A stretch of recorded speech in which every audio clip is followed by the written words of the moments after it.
পূর্ব মেদিনীপুর জেলার এগরা 2 ব্লকের বিবেকানন্দ গ্রাম পঞ্চায়েতের শ্যামপুর গ্রামের প্রায় 300 বিঘা কৃষি জমিতে বৃষ্টির জল জমে রয়েছে।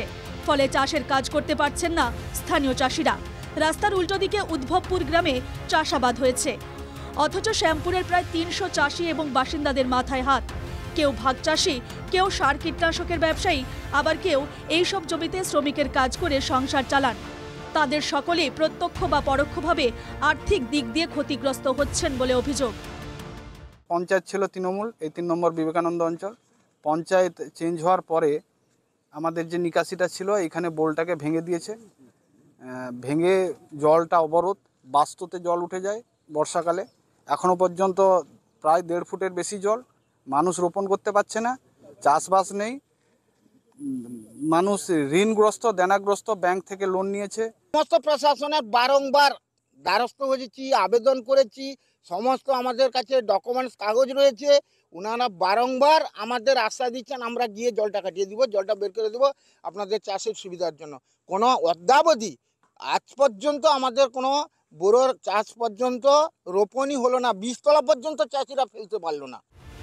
গত পঞ্চায়েত নির্বাচনে এই গ্রামে বিজেপি জিতেছে।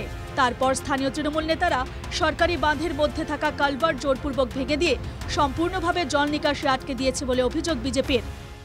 বিগত দিনের যে পঞ্চায়েত প্রধান রাজনারায়ণ মান্না, তিনি সেই জল নিকাশির এপাশে সেপাশে মানুষকে কনভারসেশন করে দিয়ে সে মানুষ ঘর বাড়ি করে নিয়েছে।